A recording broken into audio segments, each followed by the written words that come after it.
Bienvenidos and welcome to Mija on the Mic, where me, Mija, interviews daughters of immigrants who are making moves in their industries around the world. Today, I'm so excited to invite podcast writer, and am I correct to say poet? Because I saw you publish a book of poetry, and podcaster Hiedy de la Cruz. Thank you so much for being here today. No, thank you. All right. Since a lot of the time I know my Mija guests ahead of time, but this is the first time we're chatting. I would love for you Yeah. to just kind of tell me about yourself and walk us through a little bit about how you're the Mija. What is your Mija culture? Yes, yes. So, as you stated, Heidi de la Cruz here. I am a copywriter, podcaster, and poet. So, I write poetry as well. And I am the host of the American Dream in the Eyes of Immigrants podcast, where I have immigrants come on and share their journey of coming to the United States. We talk about culture shocks that they experienced, how they navigated, those first years of living here in the United States and things like that. And my mission with that podcast is to change the narrative of immigration to a more compassionate, empathetic way. I say like a Jesus approach to educate and then also just provide a safe space for migrants to share their story. Because I realized like that part of their story is not talked about. Like once they're here, like what happens, what they go through. So that's my podcast. And my Mija culture is I am a child of immigrants. My parents came from the Dominican Republic back in the 90s. I was born in New York, raised in Michigan, and I currently live now in Florida. Oh, yeah, that's a long trip. Yes. I'm also from New York originally. I'm Colombian American myself, and I just interviewed another Dominican Mija yesterday. Oh, So this is nice. wonderful. Yes. So I would love to kind of get a sense of you growing up with Mhm. your culture. How was it? Did you have kind of a sense of feeling like you were between two worlds Oh, in a yes. sense? Yes. So growing up in Michigan, there wasn't a lot of Dominicans. Now there's more. But when I was growing up, there wasn't that many.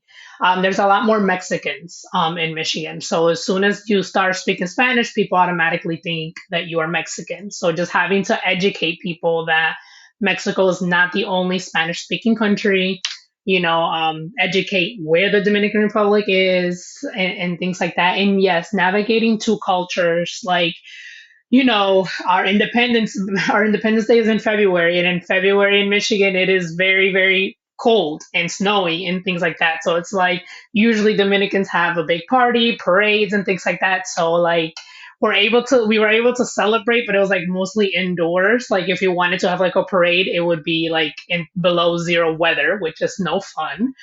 And just like trying to learn of like my Dominican culture while then also embracing the American culture, like there was some things that like my friends didn't understand of why we did certain things or why I wasn't allowed to do certain things.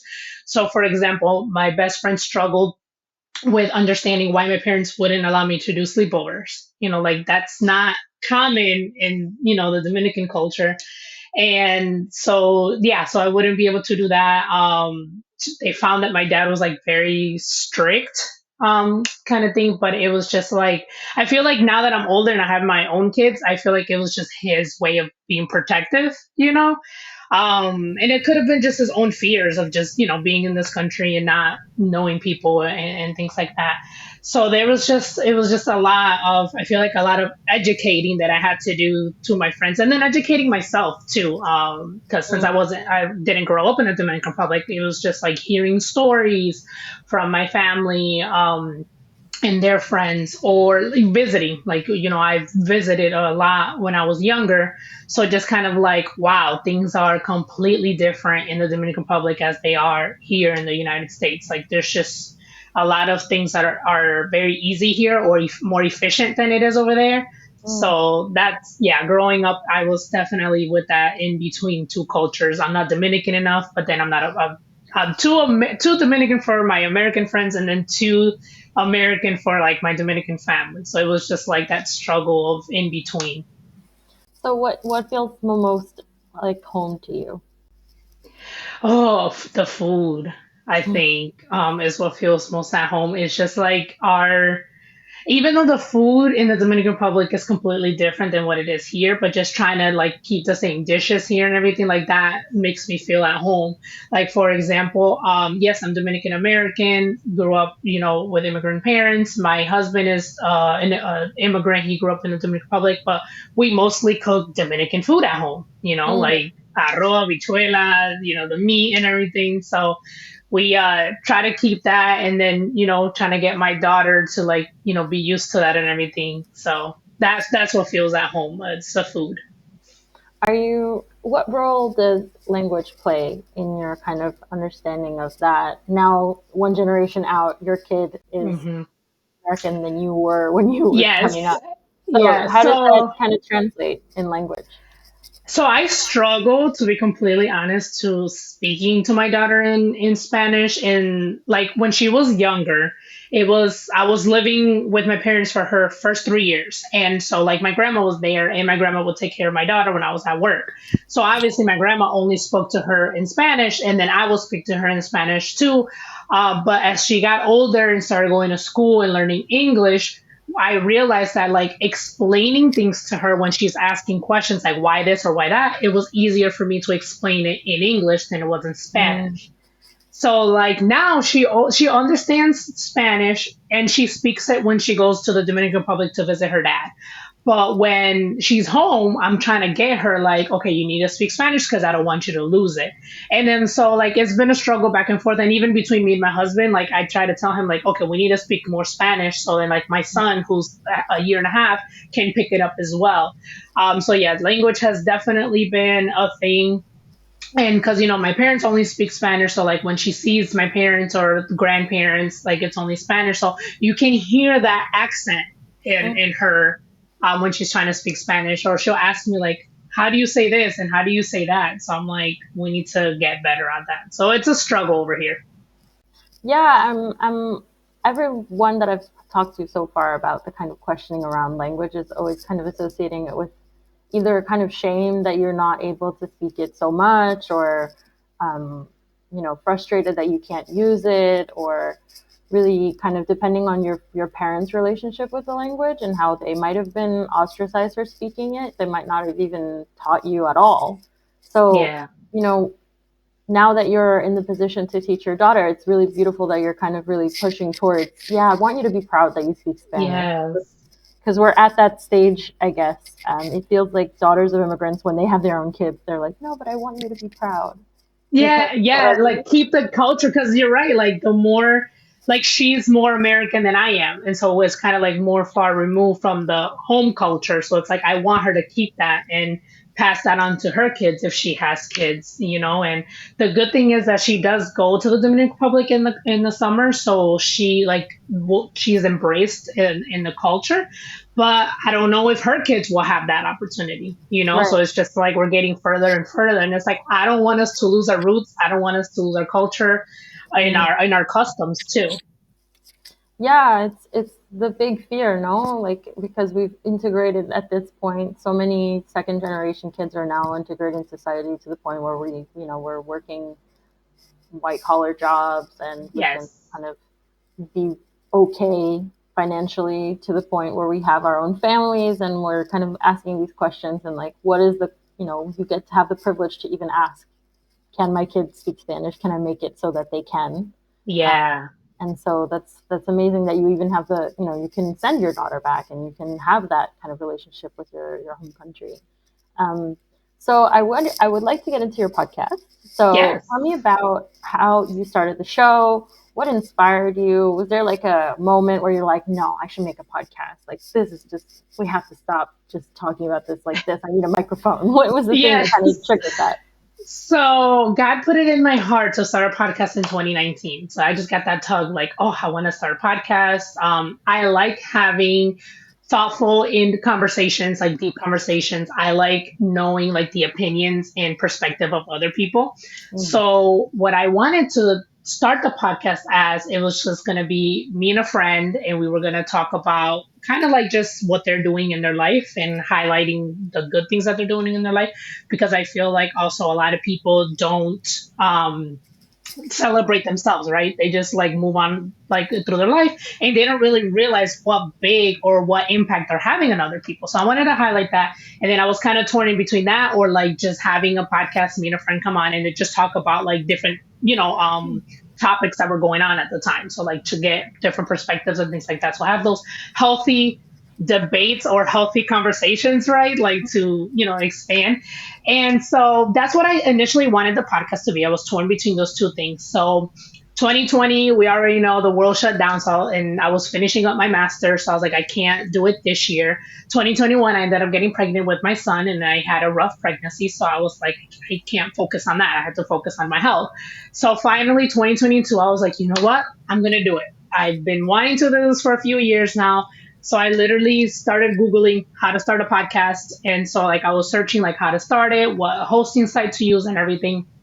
And since I'm a writer, I write on the website Medium. And so one day I was like, reading articles and putting comments.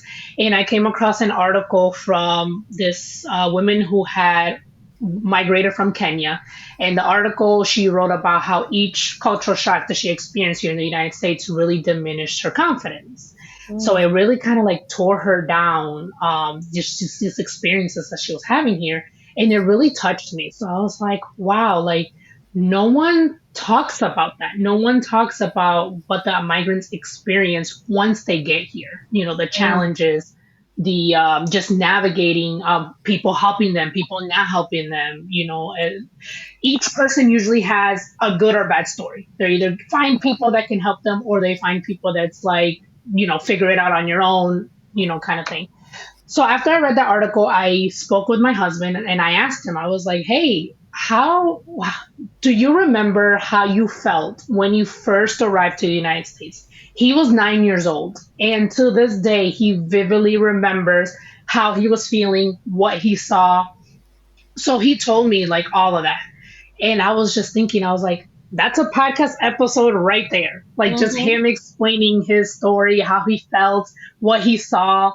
And so that's where I was like, okay, this is what I want my podcast to be, just because I don't see that this is talked about. And also, just like I said earlier, just to change the narrative of immigration, because what we see on the news or media and things like that are usually biased Mm. opinions and views on immigration. We don't get the facts, we don't get what is actually going on with these people.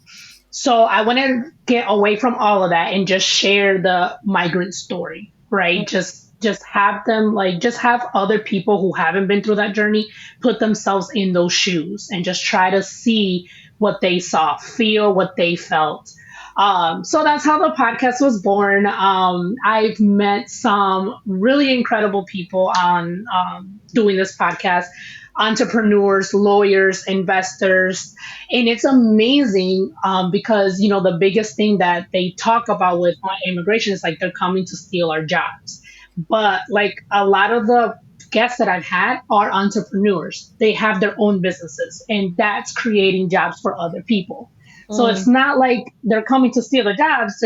They're finding opportunities that their home countries didn't give them, that it is here in the United States, and they're finding those opportunities and creating jobs for themselves, for their and then providing for their family and things like that. Mm. So I've loved that, to be able to highlight that as well, like not just their story, but then also like what they're doing today.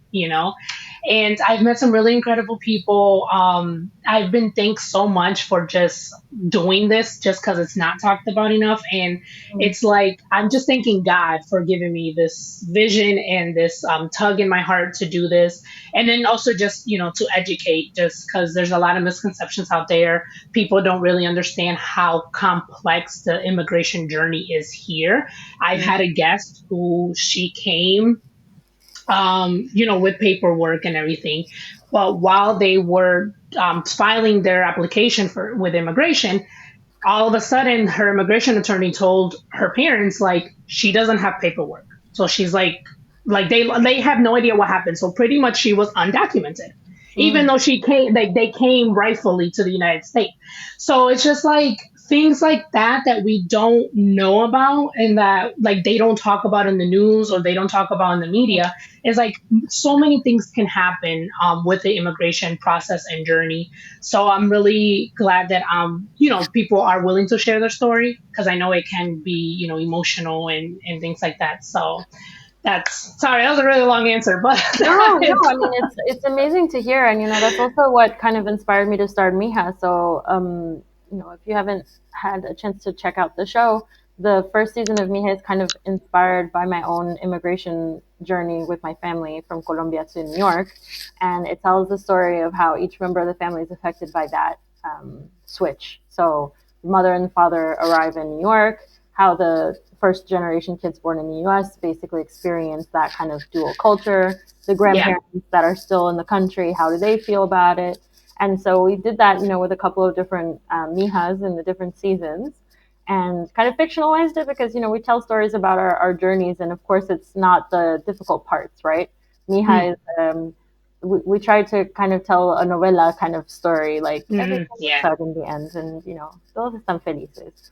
Yeah. Um, but it's so much harder. And I really appreciate that your show kind of talks about the difficulties of it, of talks about these challenges that immigrants face when they arrive in a new country, and that it takes years to get used to getting, um, Oh you yeah. know, yeah, it takes years, decades to feel like you are now part of this culture, right? And even if Hmm. you're born in the U.S. and you have this origin that is foreign, you might not necessarily feel part of the culture yet because you might not Yeah. necessarily say, "Oh, I'm American," like that. You say, I'm something else. I'm more. Yep. Hmm.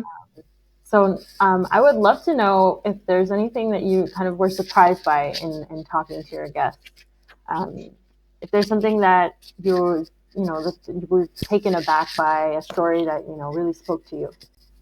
So what I've realized is talking to people from different cultures is that we are more alike than what we are different. And there's a lot of similarity. 'Cause I always compare it obviously to the Dominican culture because I'm Dominican. Mm. But there's just people from different places in the world. Like as they're talking about their country and their culture, I'm like, wow, like it's the same thing in the Dominican Republic. Like, yes, us too. So it's just, yeah, it's just like humbled and it's like we are more alike than what we are different. Stories that have been just taking me aback, I would have to say, is one of my guests, shared her journey of being a DACA recipient and we cried. I'm not a crier. I like it takes a lot for me to cry, but I got so teary eyed in that episode, and obviously she did too with her journey, and yeah, it was just very emotional.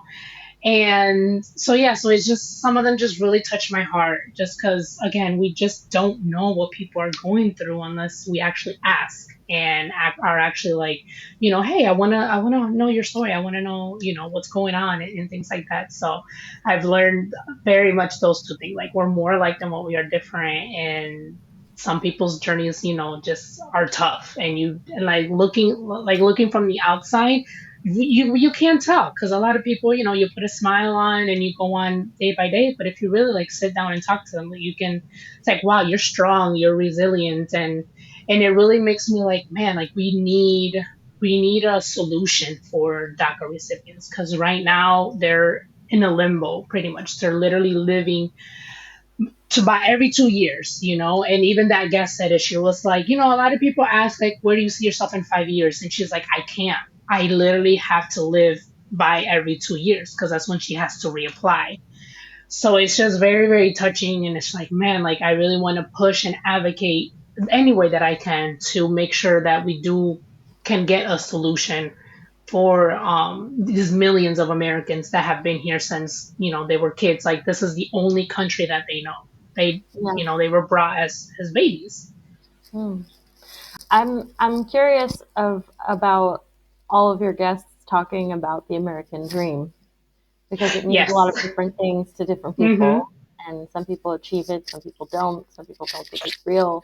So I would love to hear what your thoughts are on the American dream and how yourself you've been able to experience it.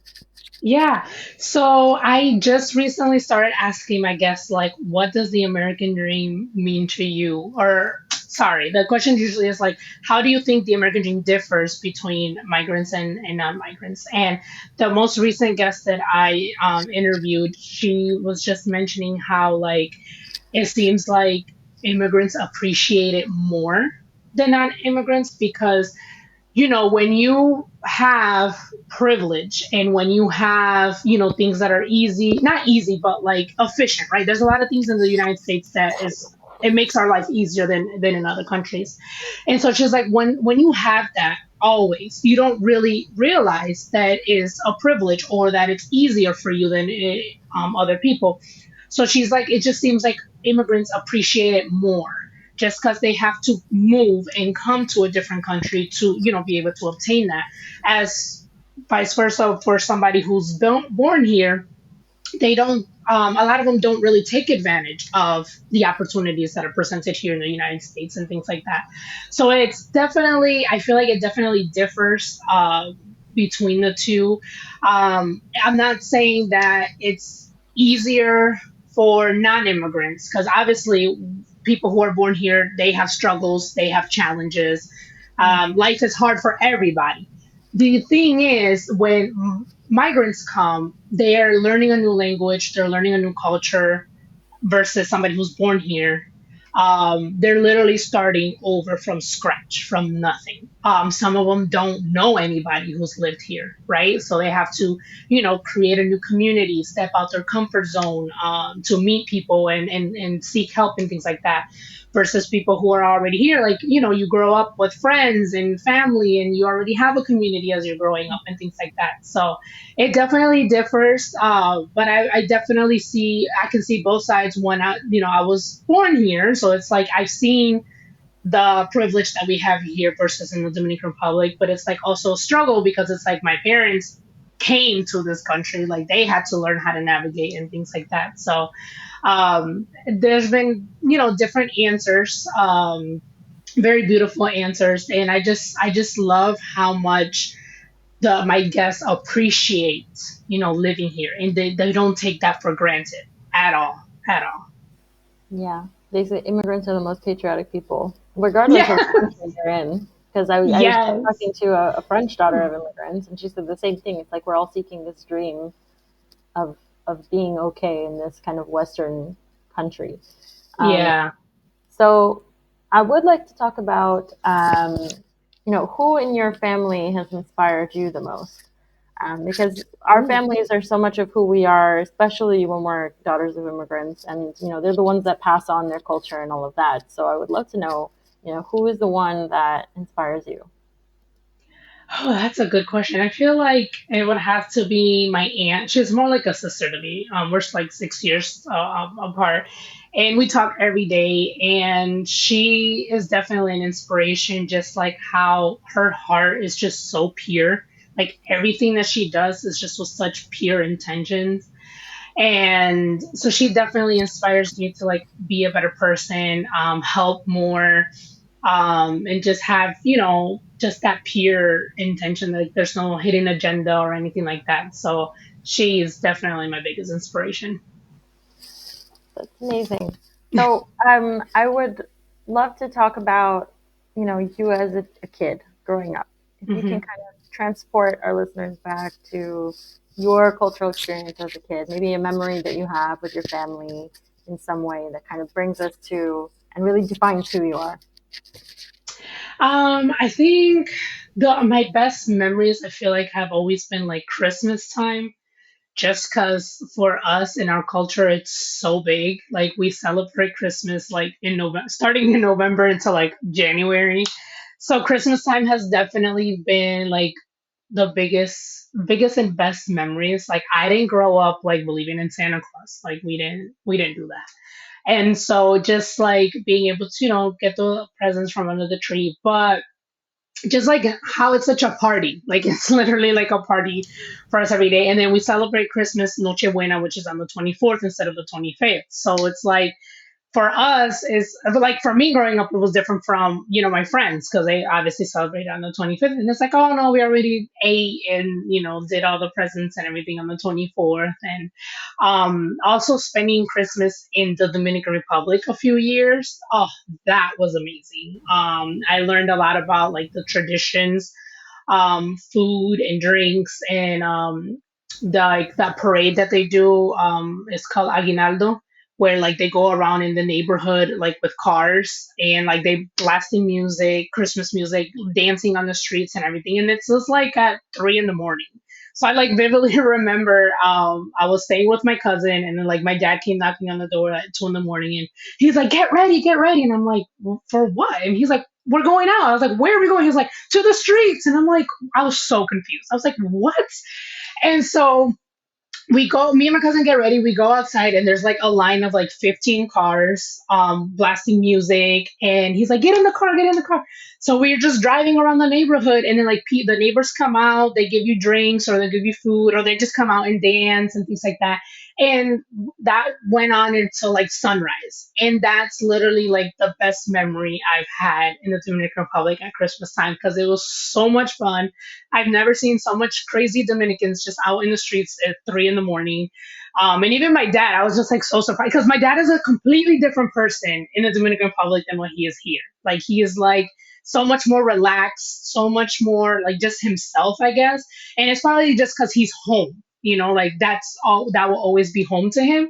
So like just seeing him so happy and just loving and living life in that moment, it was just so amazing. So Christmas, I just have to say Christmas is like the best memories that I have growing up. And I want to provide that also to my kids. Like I try to make Christmas time as happy and magical as possible. And not just like with the presents. It's also like I try to do like a lot of experiences, like try to take them out to do Christmas stuff around here, and try to keep the Dominican culture, Christmas Dominican culture in them too. So That's amazing. To the streets. to the yeah, he's like para la calle, and I was like, what? What do you mean we're going to the streets? I was so confused, but I had so much fun. I loved it. That's amazing. All right, so we're coming to the end. And what we do with all of our Mija guests is that we ask, like, a few quick questions, like speed round kind of thing. So, Okay. what language do you swear in when you accidentally touch a hot plate? Spanish. What's your favorite food? Ooh, tacos. Oh, what's the song you've had in your head this week? Um, See, now I can't even remember it. Don't worry, be happy.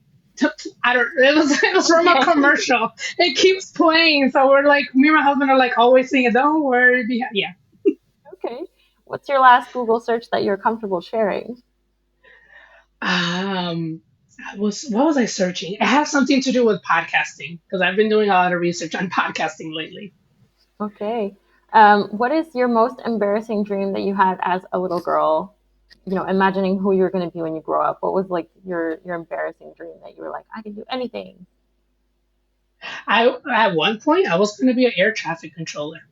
I Wow, that's so Yes. specific. I know, I know. I took a personality test and like that was one of the top careers. And I was like, okay, let's do that. And then I was like, no, what was I thinking?